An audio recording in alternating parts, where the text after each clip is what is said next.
il fa noi, aussitôt que d'une pareille formenée, la ville de son paltachant effraie les tyrans, le galop de nos coursiers apporte au peuple entier le bonheur et la liberté.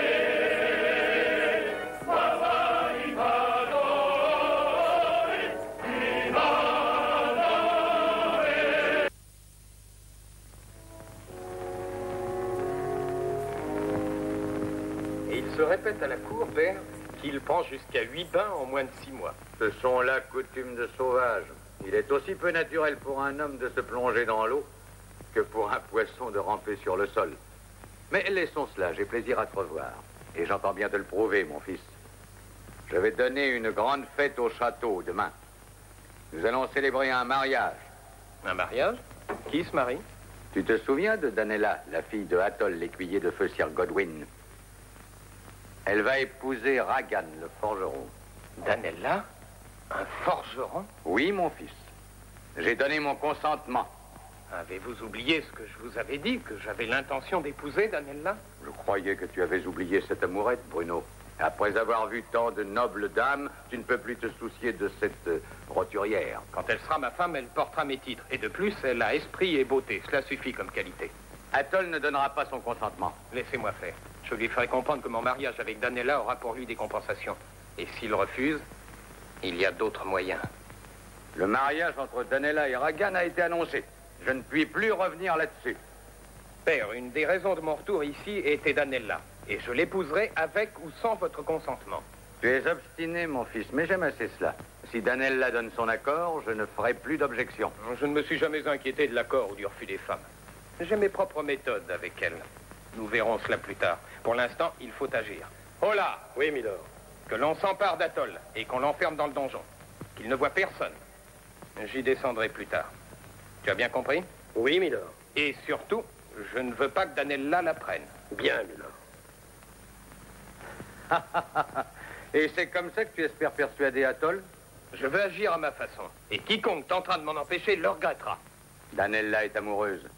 Perds-la de vue une seule minute et elle s'envolera vers son forgeron. Avec son père au fond du donjon? Je ne le crois pas. En tout cas, je t'aurais prévenu. Si tu veux conserver la belle, tu ferais bien de pendre le forgeron. Oui, je viens justement d'y penser, père. Voulez-vous me prêter 2 de vos hommes d'armes? Pas besoin de t'exposer toi-même et de courir des risques. Ragan est fort comme un bœuf. Prends 12 hommes. Tu en auras besoin. 12 gardes pour un homme? Vous plaisantez. Tu en auras besoin. Crois-moi sur parole.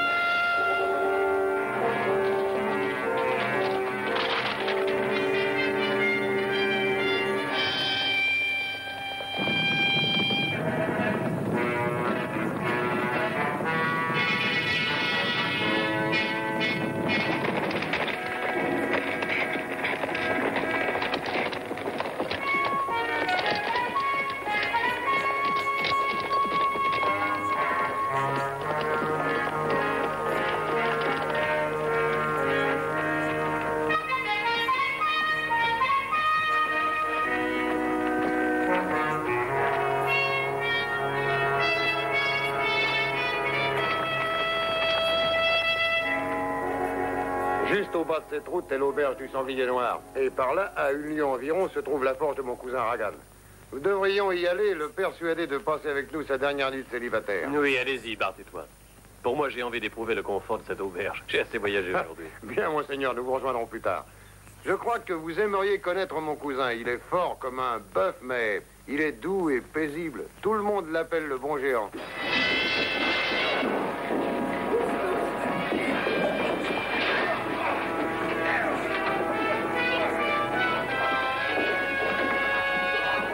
Dépêchez-vous, maladroit, enchaînez-le.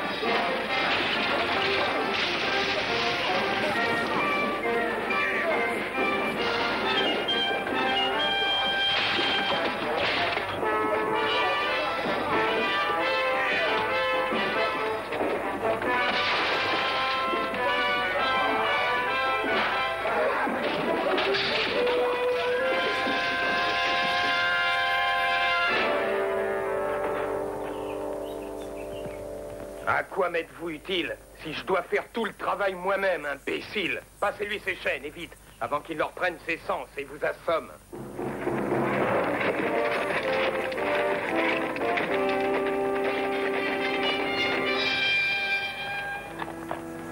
Ah, voici la forge. Regarde, père, il se passe quelque chose. Il ne sort pas de fumée de la cheminée. Reste ici, Bart, je t'appellerai.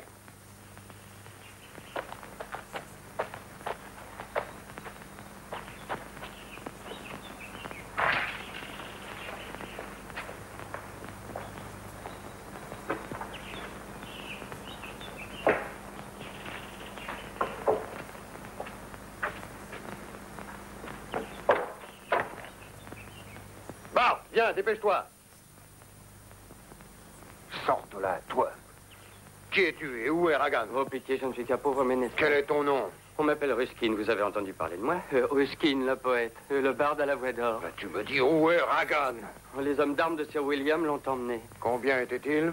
Une vingtaine ou plus. Ça a été terrible, Mais terrible. toi, qu'est-ce que tu faisais ici? J'étais venu voir Ragan pour lui demander si je pouvais chanter au repas de noces. Lorsque tout à coup, des hommes armés... Oh, mon luth. Mon luth. Oh, où est mon luth? Oh, mon pauvre luth.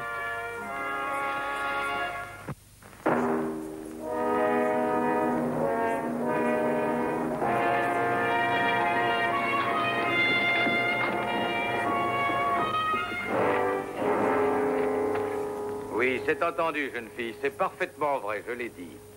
J'ai donné mon consentement à ton mariage avec ce monstre. Mais c'était avant que mon cher fils Bruno revienne de Newcastle et me dise qu'il te voulait pour femme. C'est clair, n'est-ce pas? Oui, monseigneur. Combien de fois vous ai-je dit, Bruno, que j'aimais Ragan? Si vous avez de l'affection pour moi, rendez-lui sa liberté. Oui, volontiers.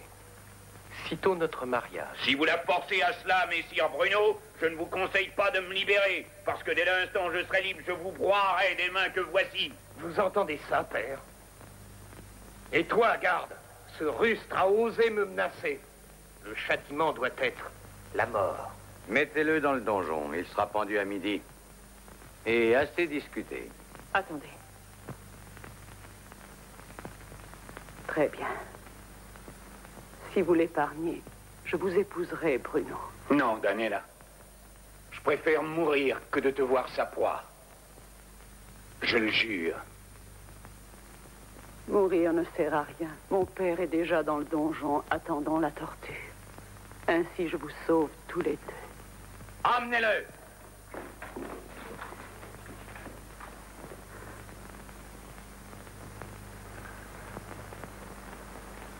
Mais pourquoi Sir William emprisonne-t-il Ragan la veille de son mariage? Quel crime peut-il bien avoir commis? Aucun, j'en jurerai, car il est aimé et respecté de tous. Et Sir William avait donné son consentement au mariage. Mais il change d'avis plus souvent que de chemise. Et quelle est la femme que Ragan s'était choisie? La plus jolie.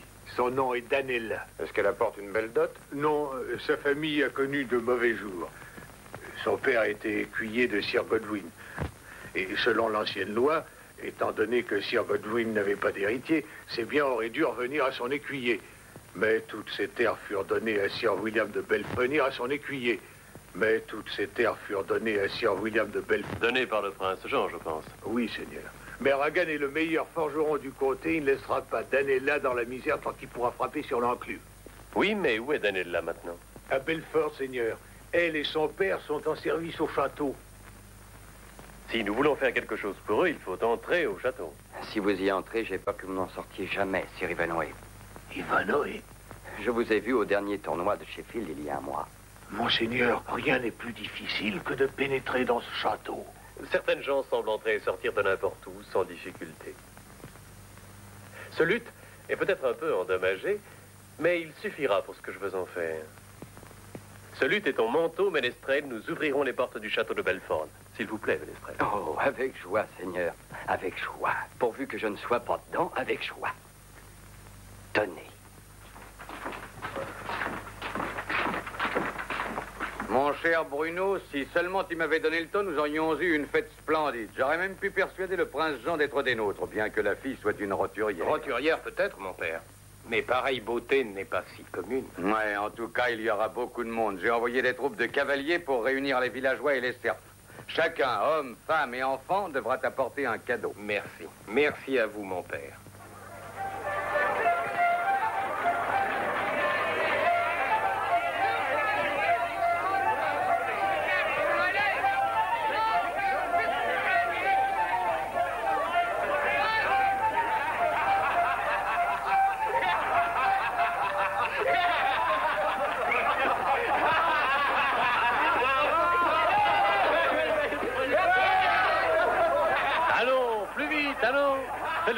Fais-le tourner comme une toupie. Je reconnais ce visage, malgré le déguisement.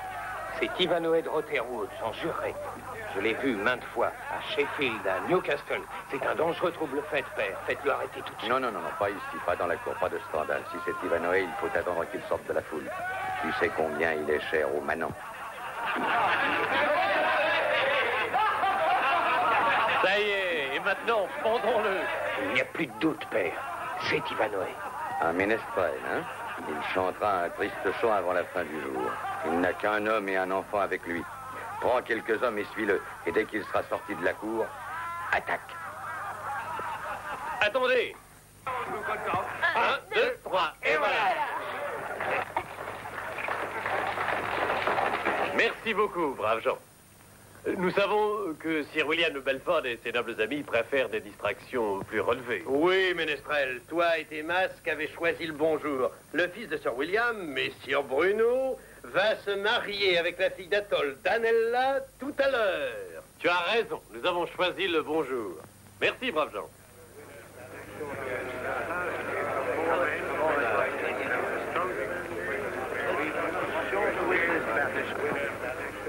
Le bonjour, messieurs.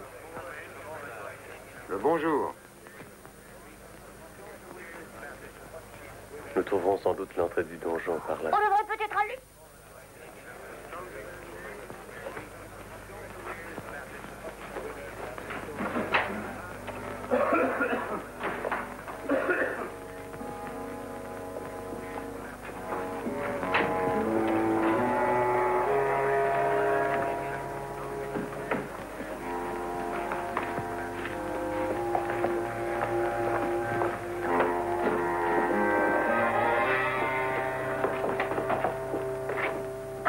Seigneur, quel couloir devons-nous prendre? Il faut nous en remettre au hasard. Sir Ivanoé. Oh, mais vous devez vous tromper, Seigneur. Me tromper? Vous m'avez appelé Sir Ivanoé, mais je ne suis milord qu'un pauvre ménestrel. Dois-je jouer un air pour vous?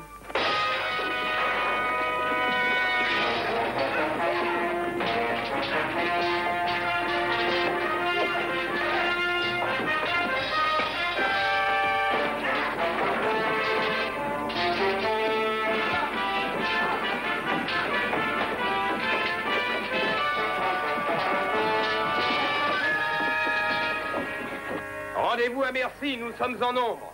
À l'escalier. Poursuivez-le.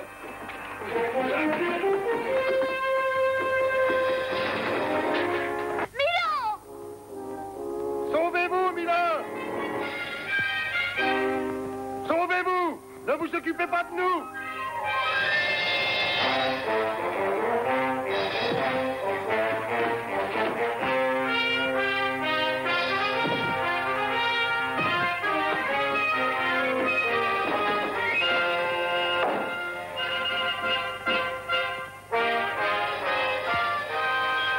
Arrêtez-le, empêchez-le d'arriver au donjon. Merci, maintenant je connais le chemin. Nous le tenons cette fois. Il va se perdre. Passons par le couloir de Radok.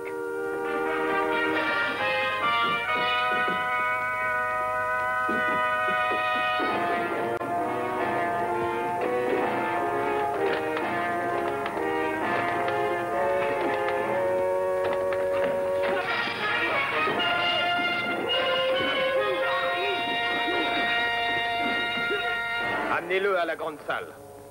Je suis sûr que mon père désire accueillir Sir Ivanoé.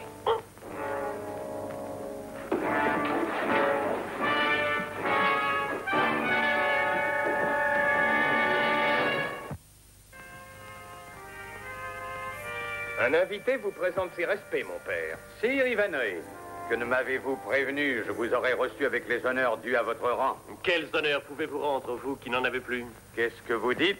Est-il vrai qu'après avoir consenti à ce que Danella épouse Ragan, vous la forcez à épouser votre avorton de fils? Rendez-vous compte, Sire Ivanhoe, que vous n'êtes pas en situation de discuter avec moi. Ce serait en effet perdre mon temps. Un tyran de votre espèce ne connaît comme argument que des coups d'épée. Ne me provoquez pas, Sire Ivanhoe.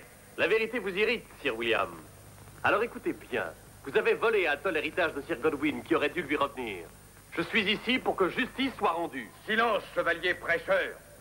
Je n'entendrai pas plus longtemps ces accusations infamantes dans mon château. Je suis libre de dire ce que je pense. Dire que vous êtes libre est proprement insensé. Emmenez-le au donjon. J'exige le respect dû à mon rang. Vous êtes venu ici comme un vagabond et c'est en vagabond que vous serez traité. Quand vous aurez médité quelque temps dans le silence d'un cachot, nous nous reverrons, messire. Emmenez-le.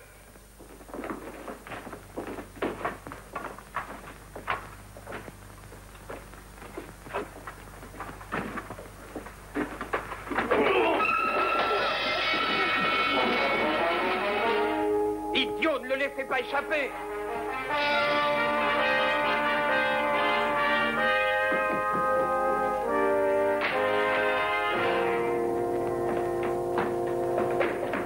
Par ici!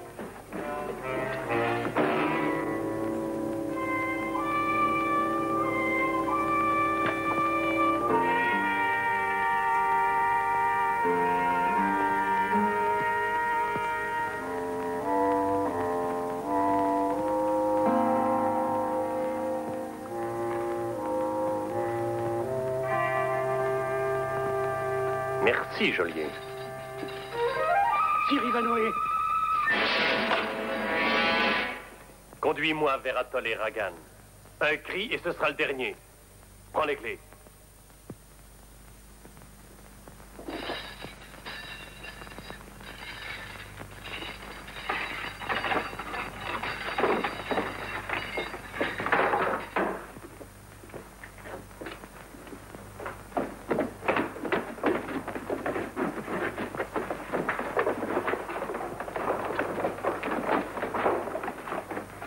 Nous cherchons Sir Ivanhoe, l'as-tu vu? Il n'a pas pu passer par ici, Seigneur. Je n'ai vu personne. De toute façon, je vais m'en assurer. Tu perds ton temps. Il n'est pas là, voyons. Il faut organiser une recherche méthodique. Où qu'il soit, nous le trouverons. Pas toi. La foule dans la cour ne doit pas soupçonner qu'Ivanhoe nous défie dans notre propre château. Tu es le fiancé. Il est temps que tu ailles t'apprêter. Venez, garde.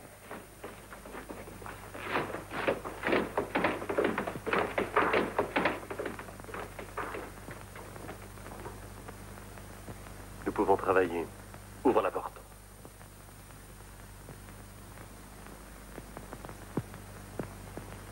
Sir Ivanhoe, vous souvenez-vous de moi? Atoll, le père de Danella. Oui, vous étiez l'écuyer du brave Sir Godwin, je me souviens. Allez, ouvre. Que faites-vous ici, monseigneur? Pourquoi risquer votre vie pour nous? Je viens assister à ton mariage en compagnie de ton cousin Gert. Allons, dépêche un peu. Quant à votre clé, allez la chercher maintenant. Tenez-le là. Si j'avais un levier, je pourrais faire sauter la grille. Là.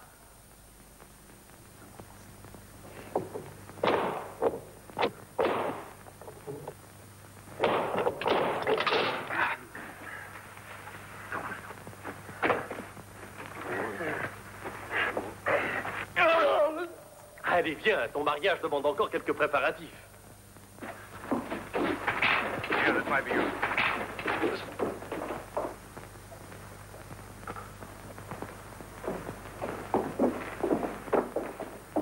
Sir William veut que nous allions dans la cour. Il craint des ennuis avec la foule. Vous allez en avoir. Oh.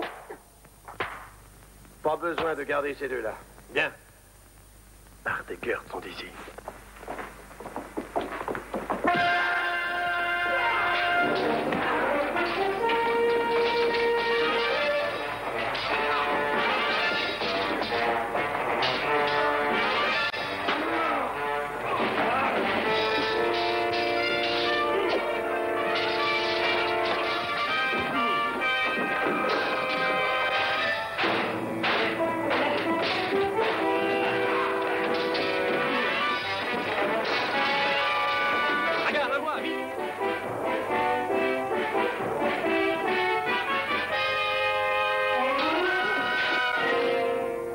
Attends, allez chercher vos amis et dites-leur ce qui arrive.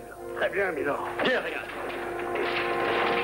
Sire Ivanoé. Croyais-tu que nous t'avions abandonné? Salut, cousin. Regardez le fiancé rougissant. Ah, c'est vraiment un géant. Il mange un bœuf à chaque repas. Sire Ivanoé, regardez. C'est le frère Henri. Il est presque midi. Qu'est devenu Danella? Bruno n'est pas encore là. Danella doit attendre dans sa chambre. La fiancée arrive la dernière à l'hôtel. Ragan, grimpe sur l'estrade et retarde les choses aussi longtemps que tu pourras. Seigneur, mais tous ces hommes d'armes, ils vont le prendre. J'ai l'impression qu'ils vont rapidement changer d'avis.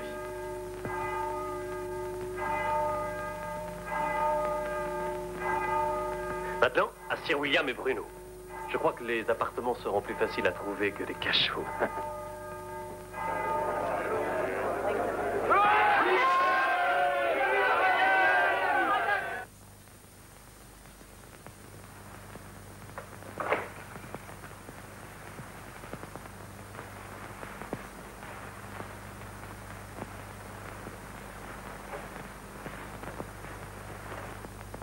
Eh bien, n'est-ce pas belle allure, père? L'allure d'un dindon qui fait la roue.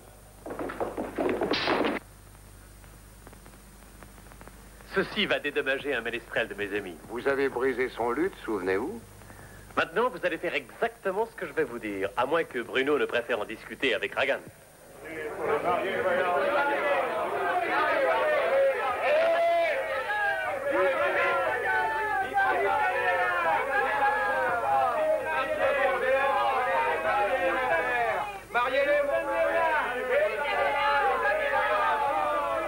Vous entendez, mon frère? Je ne peux pas, Ragan. Danella doit avoir le consentement de son maître. Silence! Tu t'es échappé du donjon. Laissez-le tranquille. Je lui ai pardonné. Ragan n'a commis aucun crime contre moi. Ragan n'a commis aucun crime contre moi, répétez. N'a commis aucun crime contre moi. Et comme cadeau de noces? Et comme cadeau de noces? Oui, qu'est-ce que vous allez donner? Je donne à Danella le manoir et tous les biens de Sir Godwin. Je les libère, elle et son père Atoll, de l'obligation de me servir, maintenant que les vœux de mariage soient prononcés.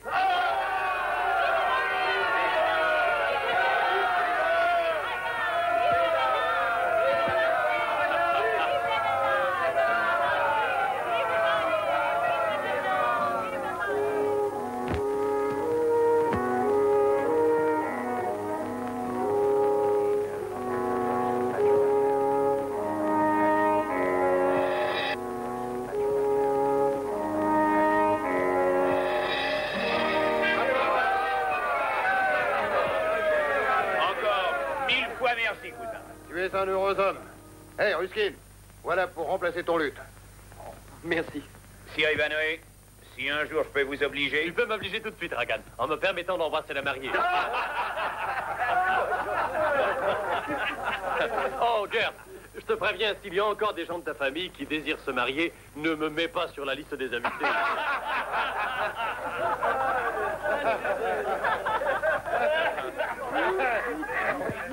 Au revoir.